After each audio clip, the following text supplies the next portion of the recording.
నారాయణపేట జిల్లా మానగూరు మండలం వర్కూర్ గ్రామంలో గురువారం అర్ధరాత్రి తాళం వేసిన 2 ఇండ్లలో చోరీ జరిగింది. ఇంటి తాళాలు పగలగొట్టి బీర్వాలోని 9 తులాల బంగారు ఆభరణాలు గుర్తు తెలియని దుండగులు ఎత్తుకెళ్లారు.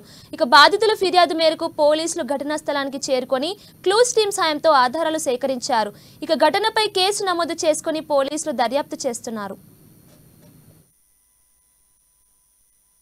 ఈరోజు ఈ వర్కూరు గ్రామంలోని ఆంజనేయ స్వామి టెంపుల్ దగ్గర గల ఇంట్లో ఆ ఇంటి ఓనర్ పేరు Sujatha, wife of late Basava Santosh Reddy.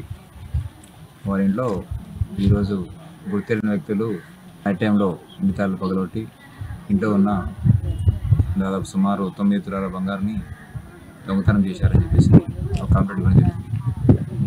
అదేవిధంగా వాళ్ళ ఇంటి పక్కన కూడా ఇంకొక ఇంటిని కూడా తాళ్ళు వెలువడి వెళ్ళారు. ఆ ఇంట్లో దాదాపు 1 మంత్ నుంచి ఎవరు లేరు. అందుకని ఆ ఇంట్లో ఎలాంటి వస్తువులు కానీ పోలేదు.